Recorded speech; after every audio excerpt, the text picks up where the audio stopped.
Hey everybody, welcome back to another episode of Movie Mayhem.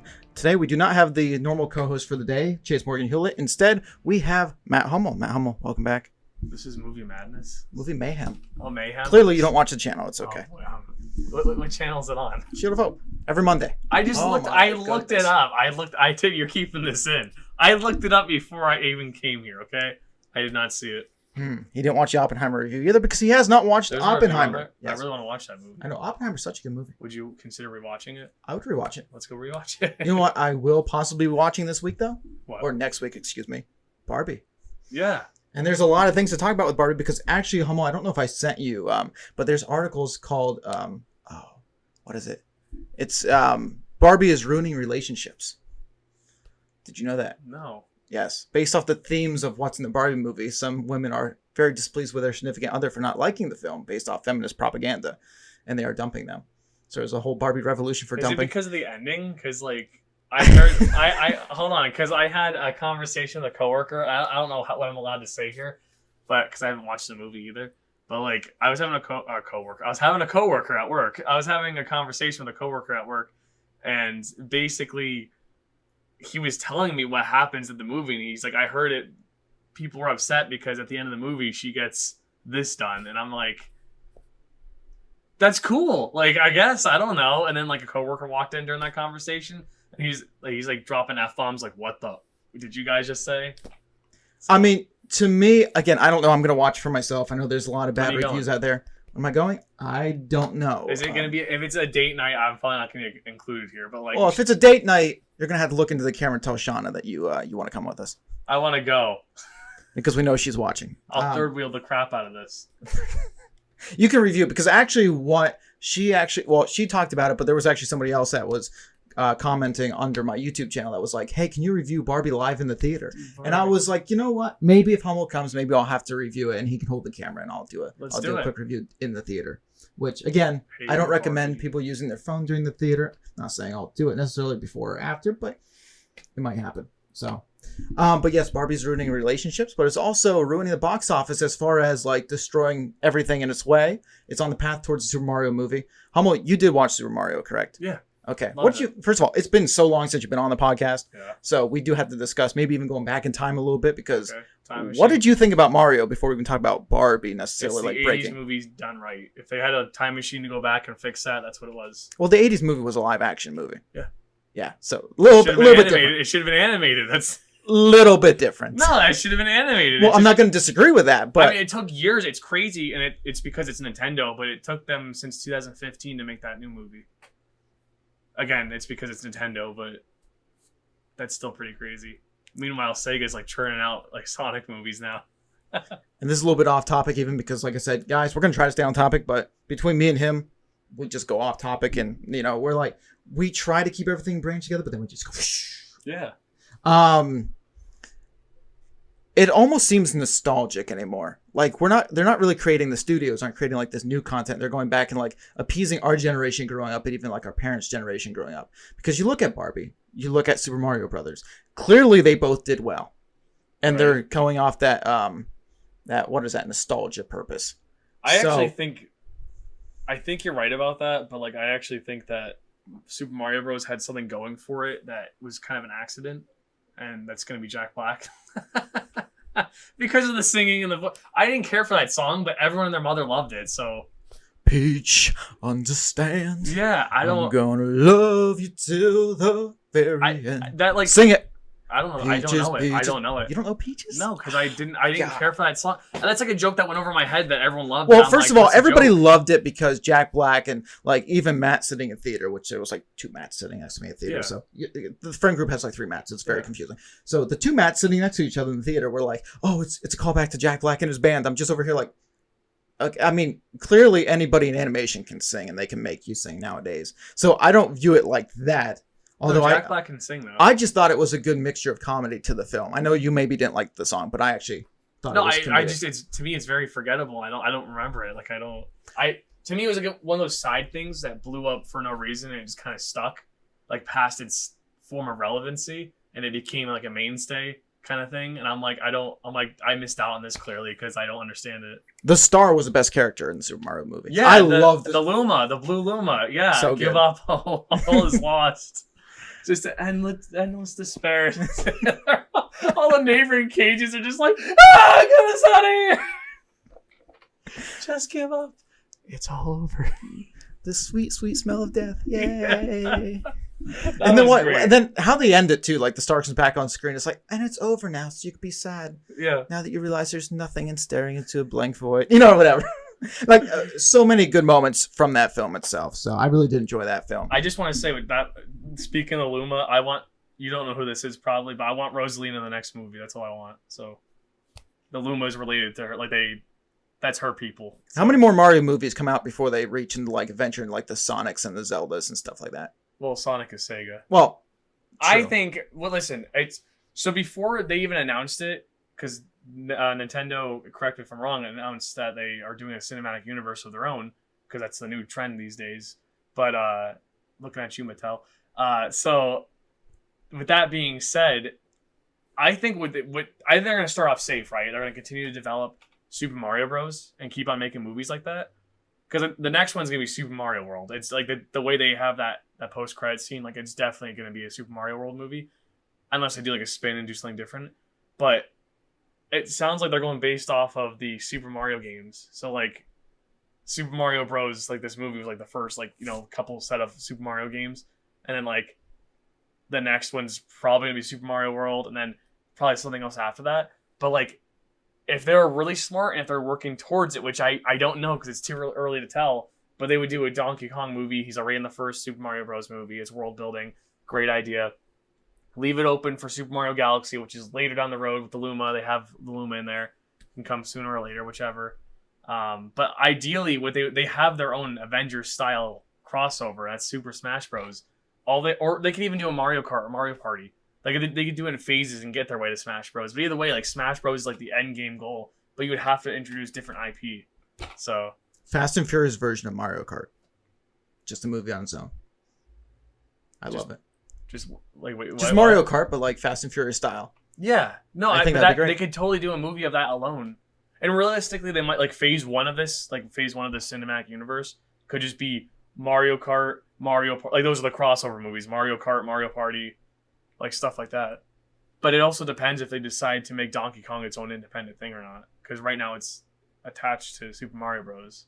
Whereas I don't know if anyone knows this, Donkey Kong in the games came out first, with Mario being the one attached to him, and then Mario got away from it. So, getting back to the original conversation. Yeah, what was that again? When I talked about everything kind of being themed around nostalgia, you kind of disagree or you agree with that? With Mario? No, with just all these films that are making success or failures right now. Like Barbie? I feel like we're in this age of now we've been in the age of remakes because Disney's been remaking like The Lion King, Aladdin, all this other stuff for years. And there's franchises like, the Fast and Furious franchise is still going on since our generation. Hopefully you have the Harry Potter series come back out, restarting. I don't know how I feel about that. You have the new one. Hunger Games at the end of the fall here coming out.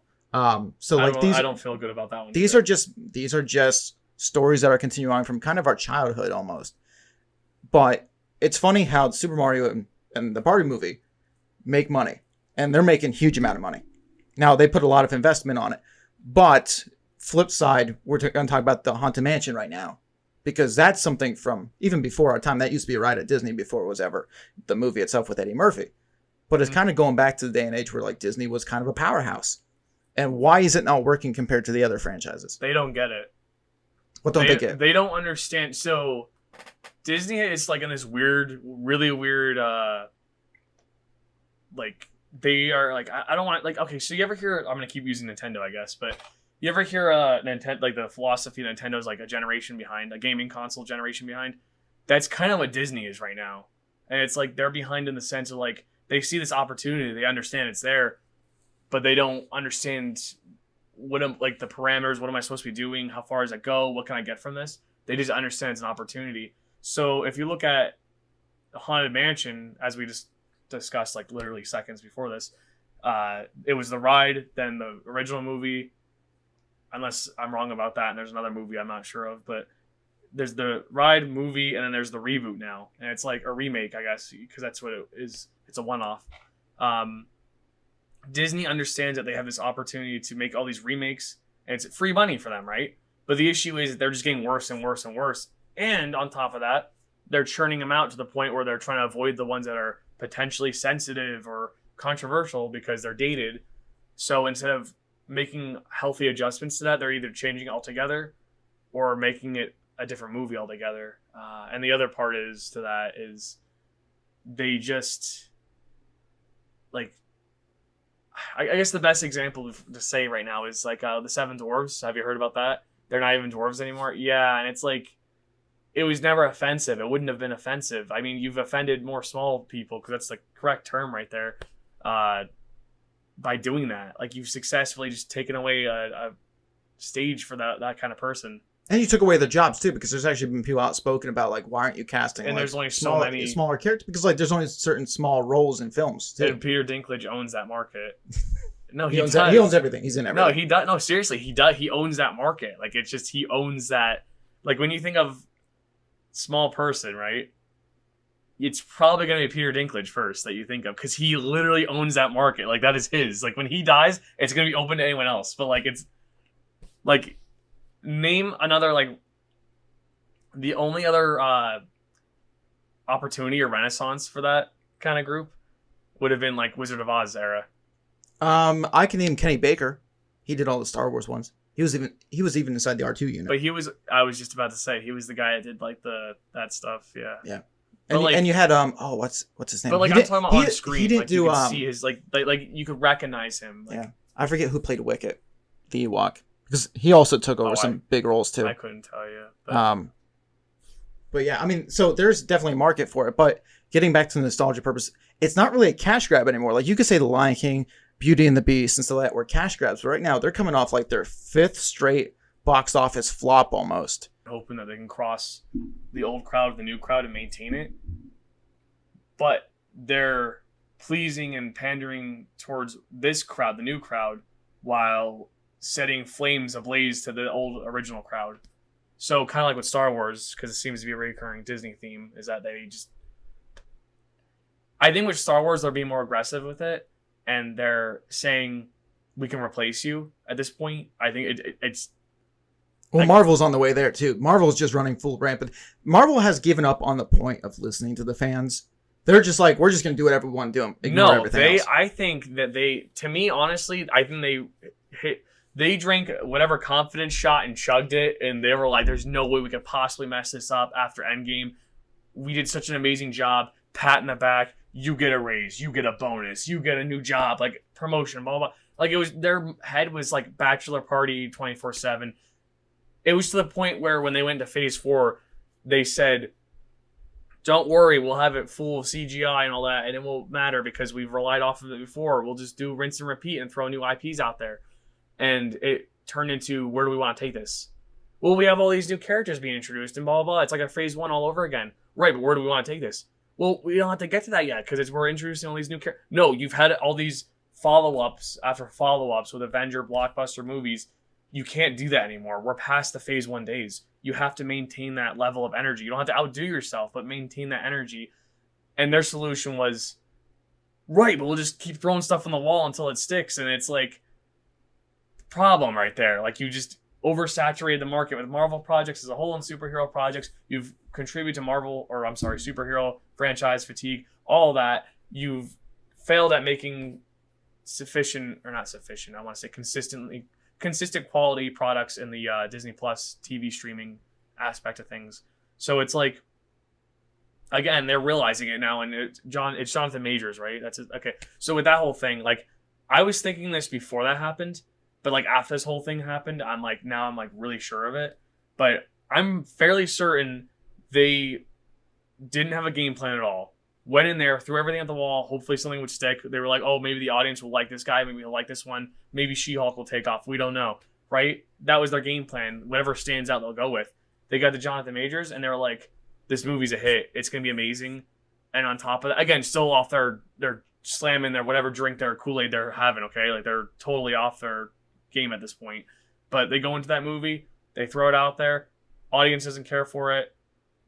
I think they still made a decent amount of money from that movie. I didn't actually look at that stuff, but they looked at Jonathan Majors and said, this is it. This is our future. This is it. This is our next big thing.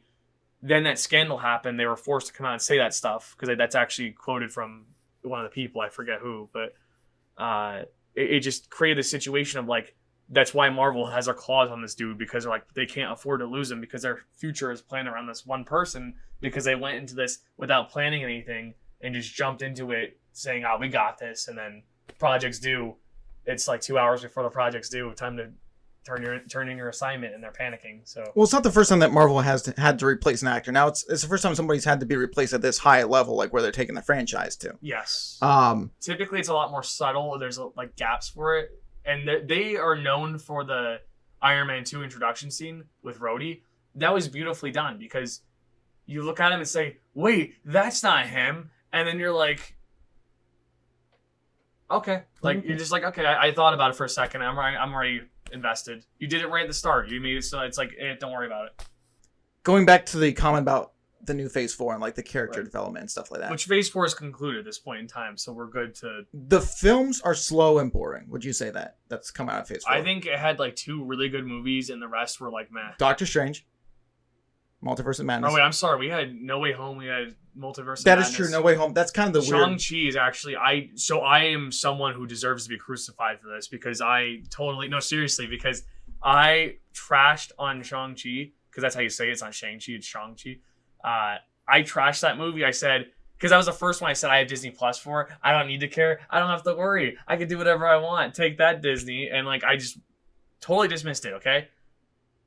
I remember I watched it with another Marvel fanatic at the time, and we both had that same mentality. It doesn't matter. Whoop-de-doo. We both watched it, and we're like, oh my god, we have never been so wrong before about a movie. Because that was a really, really good movie, and that deserves attention, and it deserves to be vocal. Now, granted, I think that they got a little too vocal during the marketing aspect of it with the actors, but... Well, yeah, but like they deserve it. The marketing was very bad, just like the marketing was bad in Captain Marvel. But of course, Captain Marvel brought back a bigger return when it hit the theater. But I actually think that's one of the worst Marvel movies. Oh, I think everyone agrees on that. It's like I mean, up until Secret Invasion, you could say that was a film that ruined Nick Fury. But now this is a series that ruins Nick Fury. Each episode gets progressively worse.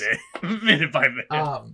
Which we'll talk about episode lengths coming up here, because we brought up a good conversation when we were talking on the phone yesterday about episode lengths and like telling a story. Specifically, that involves our production company, Shield of Hope, and stuff like that. But yeah, I'm gonna get to, yeah. But that we're gonna talk about the episode lengths here coming up in a bit. One of the things though, like when I say this phase of Marvel has been really slow. Like, I think you just wanted to talk about Marvel. Well, we just always end up talking about Marvel. But this is something where we're going to talk about character development. You said that we had all these great superheroes and they didn't get like kind of weaved in throughout the course. Like they could have did a lot more build up after Endgame.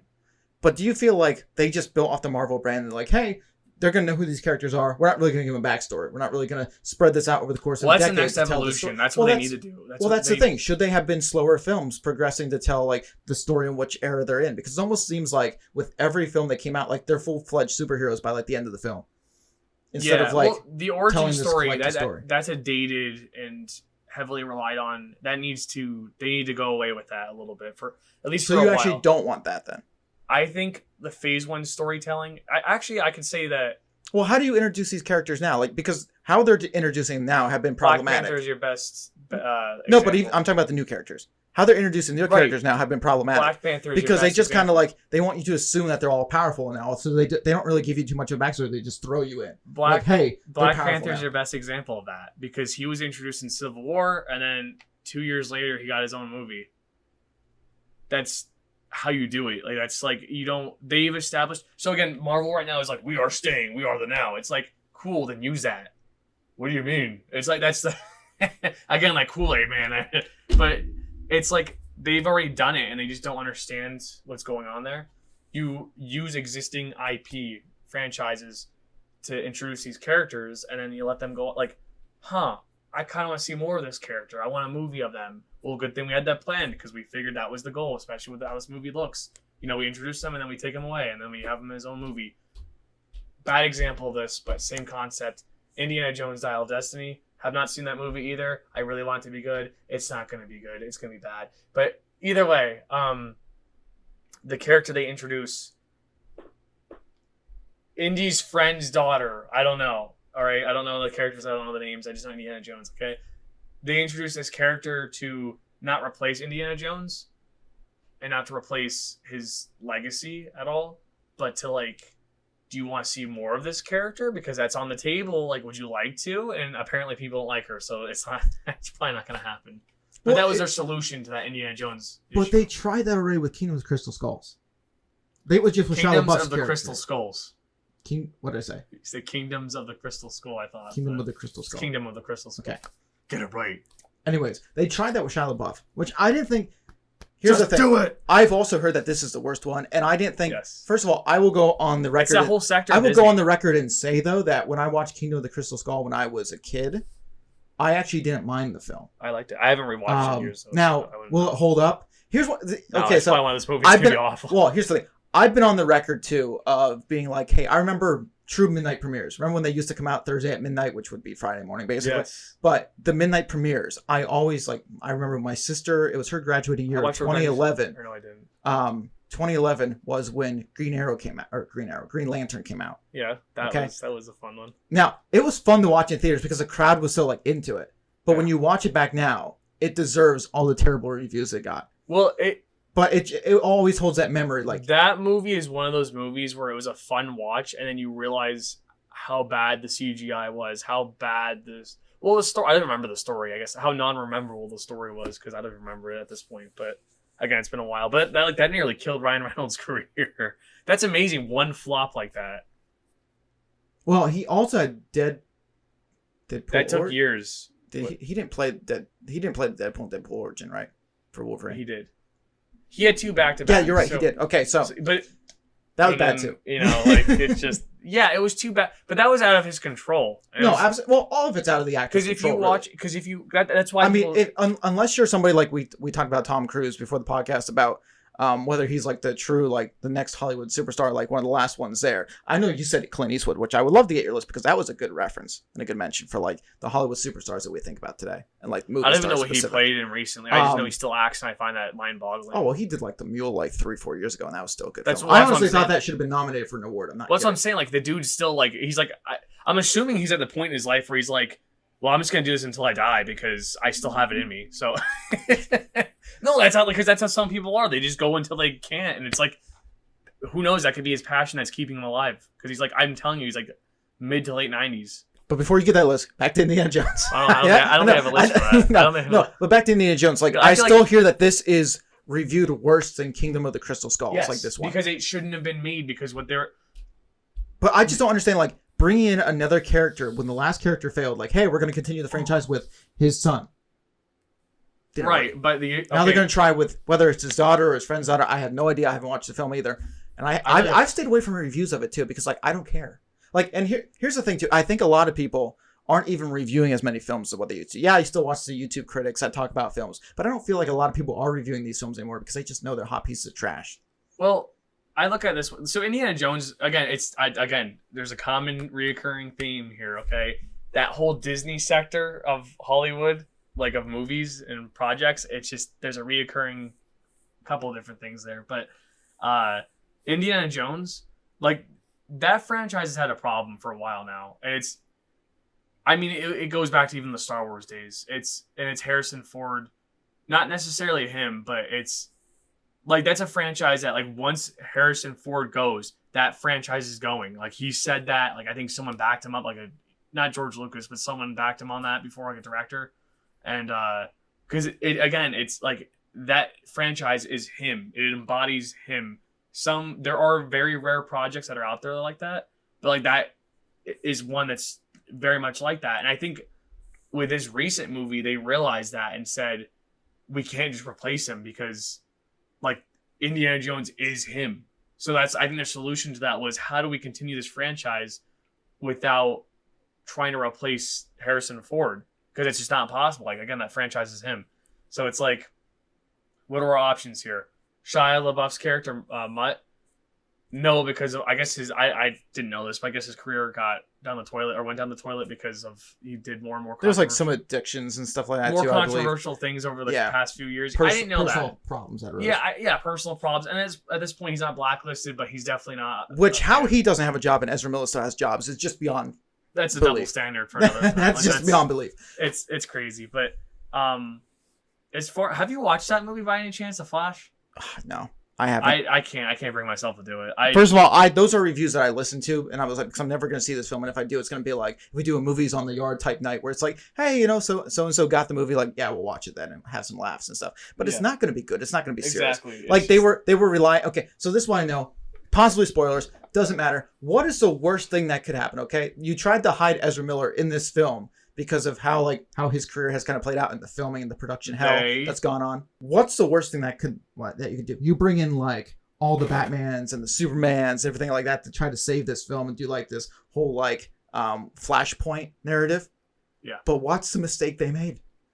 Not only does this film have one Ezra Miller, it has two Ezra Millers. Technically 3. Oh, I haven't heard about that. I just clips on YouTube. Yeah, no, but you get what I'm saying though. I'm just over here like, boy, this is a disaster. Like no matter how many superheroes you bring in that like are fan loved and stuff like that, it wasn't going to save that film.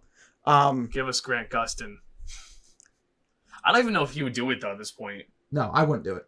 DC, that's a whole different topic. No, DC that we'll have to dive into. Him personally, because his reason for the Flash, as you probably know already, he wanted to quit because he wanted to spend time with his family. He got that role at like early 20s, and like he's at the point where he's like, I want family time. So I don't even know if he would do it at this point. Like he might just completely be like, no, I'm good. Well, I had my fill. Why? He had a massive TV show. Why would he even want to do a movie? We saw that DC films have bombed. Because you could be the official Flash. Like he is the official. He's already. That's how the fan base feels. But like you're solidifying at that point. Like this is the bar. Good luck trying to get up to here. Well, that's like Hugh Jackman and Wolverine. That's probably like Henry Cavill and Superman. I'll put it this way. They don't have to play. Hugh Jackman will not have to reprise his role as a Wolverine to be labeled the best Wolverine of all time. No, that is definitely going to be a hard role. I don't think they're ever going to be able to replace Henry Cavill, like, God bless the person that's coming in James Gunn's Superman trying to replace him because fans love Henry Cavill for Superman. So, like, he's one that solidifies. I don't understand that one. If you tried to recast let's say Iron Man, I say Robert Downey Jr. is again, definitively he is that. I don't think Chris Evans is replaceable. I think he's replaceable as Captain America, though. Wait, who'd you say replaceable? Chris Evans is replaceable as Captain America, though. I don't view him on the chart of like, no, is Iron Man more replaceable or he's is replaceable? Like Chris Evans? I don't view. See, this is the issue. Is that this goes back to the whole Knives Out conundrum. People look at it's a good example. Listen, it relates. But like he hates Knives Out. No, I like they're a fun watch. I think there's certain things that are really stupid about them. But of course, they're meant to be stupid. Listen. I will give Rian Johnson all the credit in the world for making 2 good mystery films after the crap he gave us, which was The Last Jedi. Listen, okay, so I like credit where credit's due. The whole Chris Evans thing, because that goes back like movie image. People see you in a certain light and only that light, right? I think that's like hot dog water because like literally Chris Evans, like I don't view him as Captain America. Like there's other movies that come to mind, like Snowpiercer, which is an amazing, great movie that came out in 2012, 13, somewhere in there. Around that would have been in between Avengers. No, that would have been around Avengers, the first one. So again, there's other movies I could list. Even The Human Torch, I think of him as that. Like I don't think of him as just Captain America. So like when people with Knives Out, they're like, I never thought Captain America would be the bad guy. Spoiler alert, it's not worth it. Anyways, as far as that goes, it's like it's a different movie. He doesn't have to be that person. Like what? Like what? And I read so many reviews of that. It's like going back to that conversation about like this person is this character definitively. Ryan Reynolds, I'm telling you, was like meant to play Deadpool, okay? He's even gone on his way to say like he wants this to happen. He keeps it alive by doing commercials. He's maintained that relevancy, which in terms of the marketing conversation is like the most big brain move you could ever do, okay? Because he is marketing for a movie that's not even out yet. That wasn't even in production yet. And he did it in such a high-class way that you're just hungry for more Deadpool. Well, he willed it into existence. He really did. Plus, the thing, I mean, well, first of all, he had to, and he has a good connection with, it's kind of like The Rock and Kevin Hart, per se. You know how they're always like buddy, and how they became like really good friends, I would say, over the years. Just how they're always in everything together and like making fun of each other on Twitter and Instagram and stuff. Hugh Jackman has always been poking the bear, which is Hugh Jackman. You know, did I say Hugh Jackman? You said Hugh Jackman's always poking Ryan the Reynolds bear, has Hugh Jackman, so he's poking himself. Ryan Reynolds has been poking the bear, which is Hugh Jackman, for the longest time. They're like, hey, let's do this. Should do this. Listen, and I gotta tell you, I think that they've clearly have become good friends in the process. Yeah. And you almost need somebody like Ryan Reynolds, because Hugh Jackman, I truly believe, I have a picture of Logan, which is the best, and I know I'm biased. I didn't even think about that for a story movie. Well, no, that's up there. Yeah, for that should have got nominated. Superhero movie that should have got nominated. No, but going back to what we were saying earlier about like superhero movies, like having a good story and everything, like none of them really do, like have this like a critically acclaimed story. That definitely does. Logan definitely does. Yes. I didn't even think of that. I forgot about that one. But to pull Hugh Jackman out of what he said was going to be his last Wolverine film, and clearly that should have been.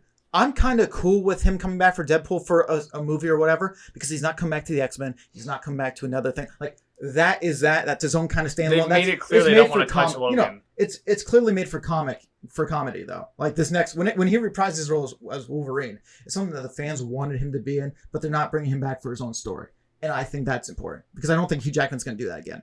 No, Ryan Reynolds even said that they're not touching Logan. They don't want to mess with any of that. But this is a good segue back to where we started the conversation. Okay. When you said that Indiana Jones, yes. like when Harrison Ford goes, the franchise is over. Yes. The way they marketed it, and apparently how this ended, is it is his last hurrah without saying it's his last hurrah. Like, you know what I'm saying? Yeah, there's always an open door somewhere in here. I mean, for him, if they were to do anything future what I'm saying related, what I'm saying is, to reiterate your point, how you're feeling is it's already gone right now, because this was the last one. Yeah, I mean, so that film franchise, we can label that as dead. Most people, if you ever dip your toe into this neck of the woods. Also, I truly apologize. This conversation has gone everywhere today. It's because we haven't talked that much. Happy Monday, everybody. Yeah, happy Monday. So even this will come out like on Friday or something. But anyways, no, it's Movie Mayhem Mondays. Oh, it's coming out later today. That's right. My goodness. It's Movie Mayhem. Hello. This is a movie oriented. He clearly doesn't watch the channel. All right. So, no, but like, as far as like, what is going off over there? My phone vibrated. Oh, okay. Yahoo emails. So that's cool. So, no, like with Indiana Jones, I mean, they honestly, this is me. The fact that they even made this movie. So, like, let me finish my thought first. So basically, I was saying, like, the average Indiana Jones fan will tell you that there's only 3 movies that matter, and everything else out. There's the 3 movies, and then there's 3. Hold on, let me put it this way. There's the 3 movies. There's stuff surrounding that material, and then there's everything else after.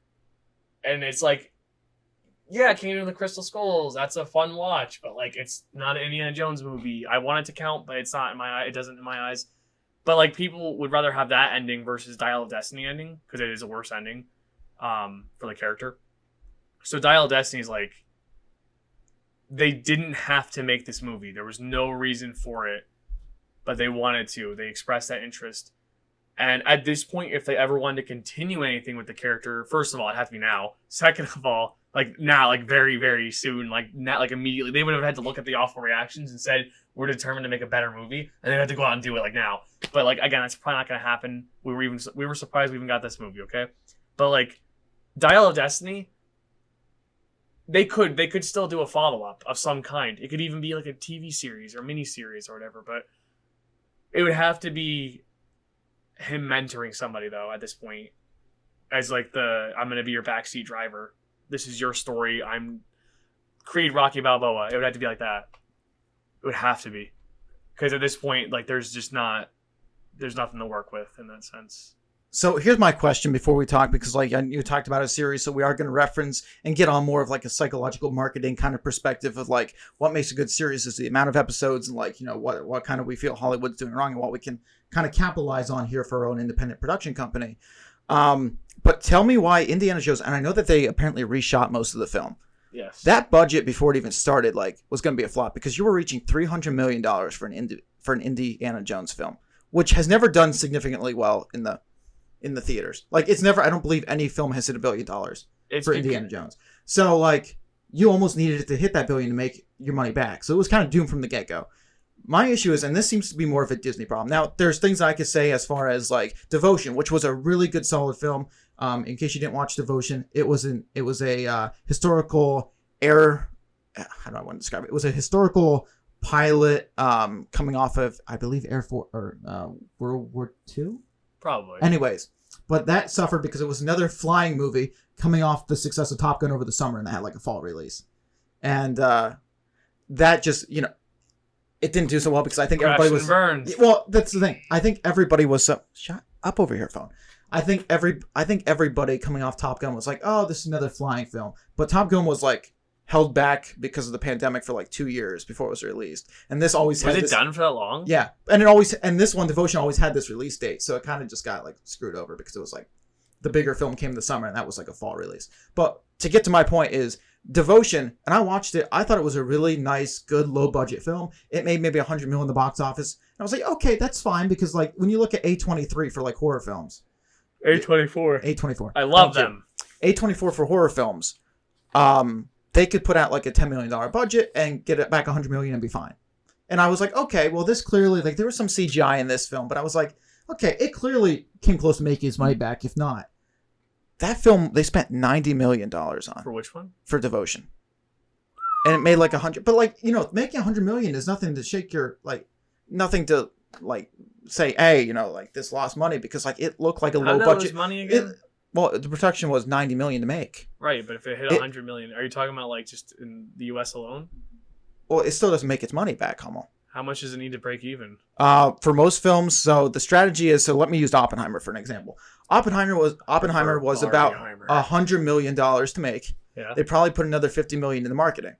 So you need to at least come close to 3 times doubling that number to get break even, because through ticket sales, you only get 60% of the theatrical income. So the box office, only 60% of that equals your revenue.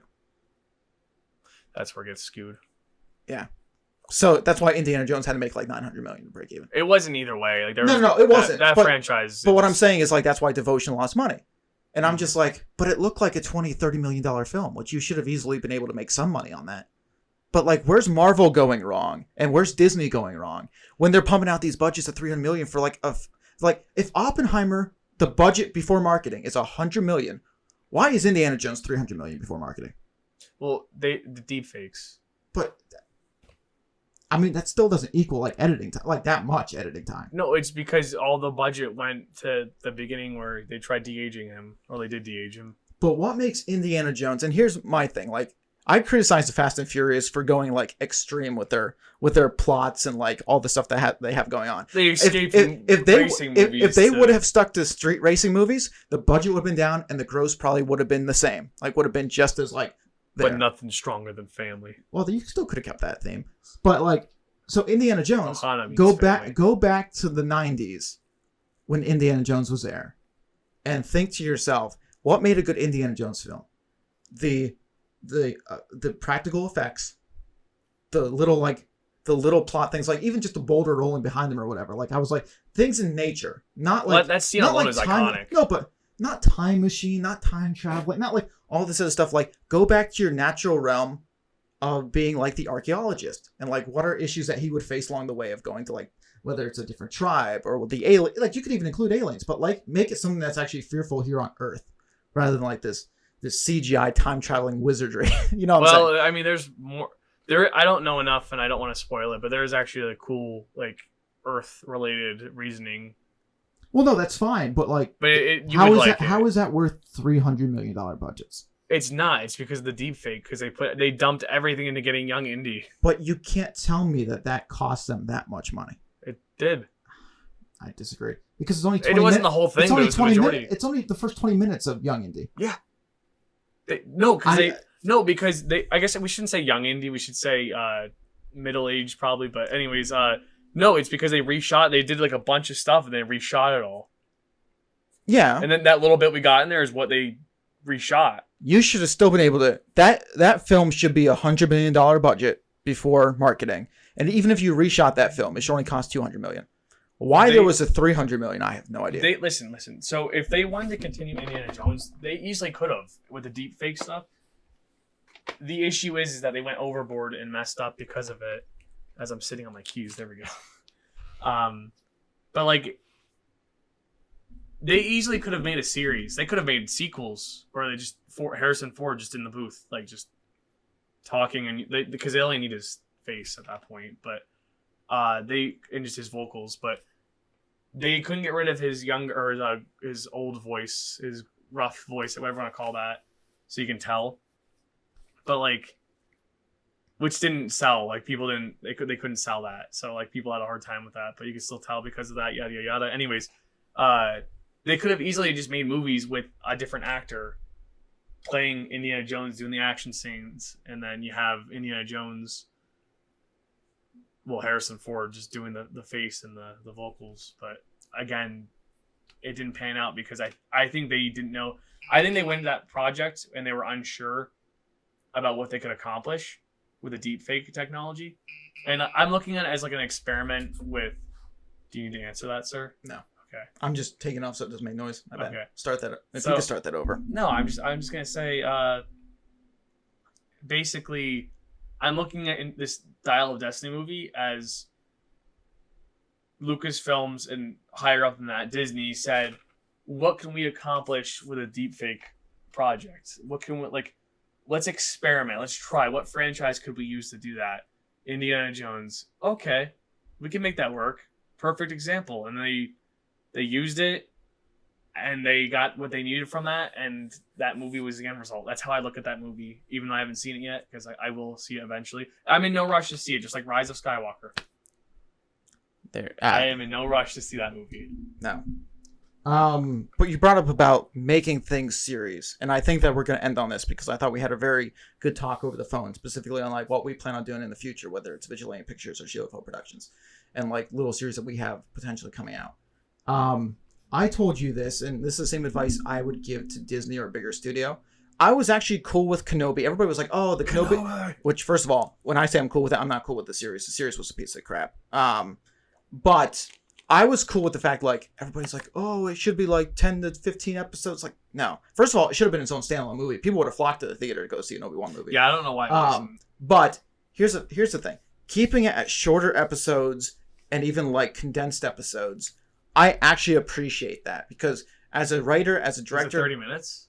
There was like 30, sometimes I think 40-minute ones. But either way, like they did only like, I believe 8 episodes, told the story they wanted to tell, even if it was a bad story. They told the story they wanted to tell. And we're like, okay, we're not stretching this out because we talked about The Flash yesterday on the phone.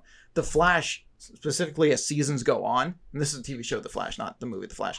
As seasons go on, there are so many filler episodes in those seasons just to reach the 20 episode thing, and it's ridiculous. So I appreciate that. I can't speak today.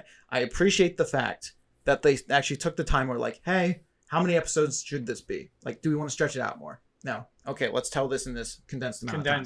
Well, that's why I always like the so Netflix Marvel shows was always like the star child of this because they would have like their condensed like 13 episodes or 10 to 11, 13, whatever episodes, and like you got what you wanted. And like with CW, it was like, well, that's their style. They want to do the longer one. It's kind of like more of like a, I don't even know the word anymore. I was gonna say Oprah, but that's not the word. So Oprah. Yeah, I didn't want to say that. Opera is what I wanted to say. Oprah, opera. A soap opera? Is that what you're trying to say? Soap opera, okay. Yeah. So Oprah. Anyways, a soap opera. They want it to be stretched out, but like my issue with that was, how did we go from we have to resolve this like world-ending issue this episode where it's our main focus and like we cannot move on past this, and all of a sudden we're the next episode after is delegated to we have to go save this cat out of the tree, and it's like the whole episode revolves around that concept and the idea. It's like literally the guy was about to blow up the planet last episode. Why are we like, why? Like, how are we just forgetting this? Like, there's a very, very serious issue. Well, we don't know where he's at yet. And he hasn't actually told us he's going to blow up the planet yet. It's like, it's still going to happen. Like, address it. And it's like, no, we got to take care of this. Filler episode. Back to that plot. Okay, he showed us his location. And it's like, what? Like, that's how that structure is. And I don't like it. I like to get to the point. But I also do like filler episodes sometimes because when you have that perfect blend, and you have like action, progressive storytelling, it's like sometimes you can overwhelm the viewer. And then when you throw that filler episode in, it's like the digestion episode. Like you get that time to think and like, whoa, So if this happens and that happens and this all comes together, it's like, whoa, that's gonna be a crazy final battle. And then it's like the next episode, it does all that. And you're like, oh my god! Like, and you there's definitely something for filler episodes, but I wouldn't consider those filler episodes if they're adding something to the plot. No, I don't think they are either. But like, there are filler episodes that like, think of it as like a. This is the episode where everything's gonna be put on the table, but we're not gonna move forward with the story yet because of our side plot, but like our filler, whatever you want to call it, which can also set up other seasons as well, because we've seen that in TV shows that set up other seasons. Yes. The issue is, I feel like whether it's Marvel, Star Wars, definitely DC at times, because we witnessed that over the seasons of The Flash and Arrow and Supergirl and all this other stuff.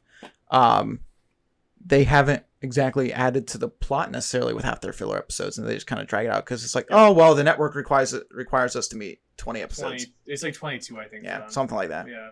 I mean, it used to be 24, then it was like 20, 22, back to 24. I don't know. I don't know. It's about how it's all negotiated. I know is that the first season of The Flash is by far the best. Oh, absolutely.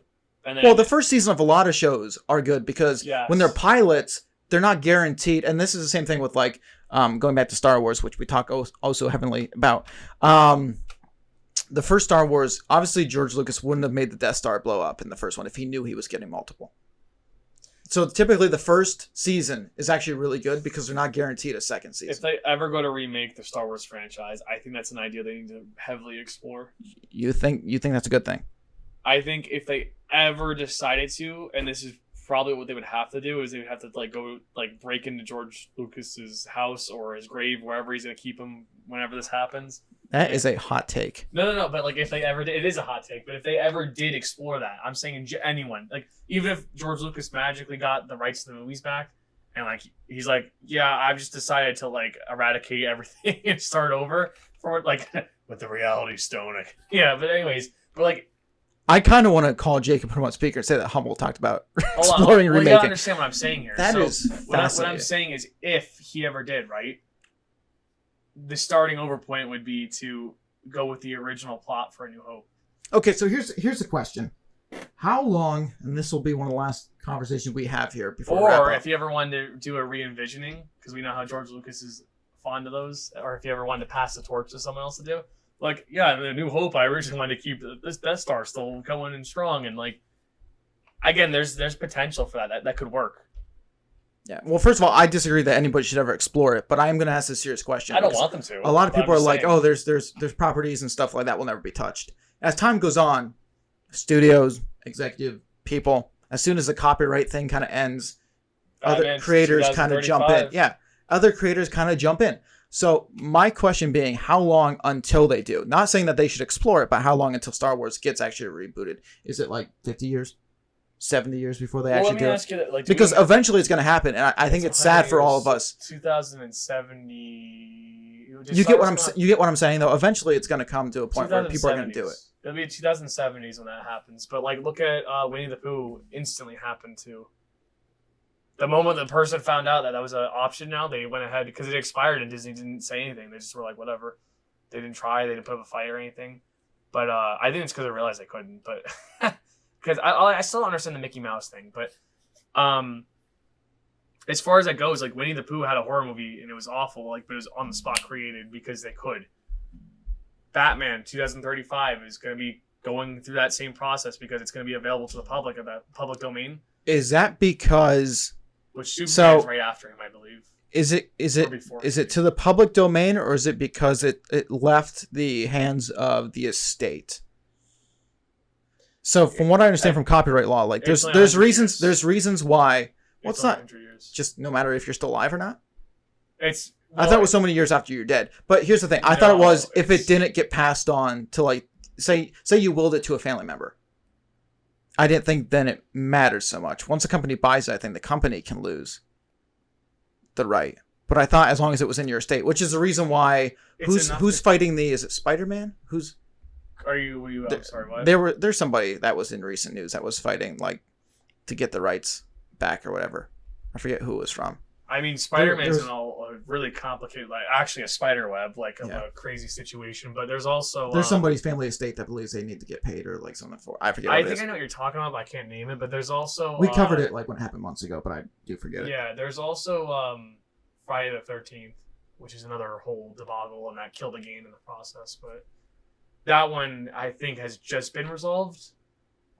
I am not fully certain on that because it's been a while, but like that one took years. Like I'm talking about like years to accomplish.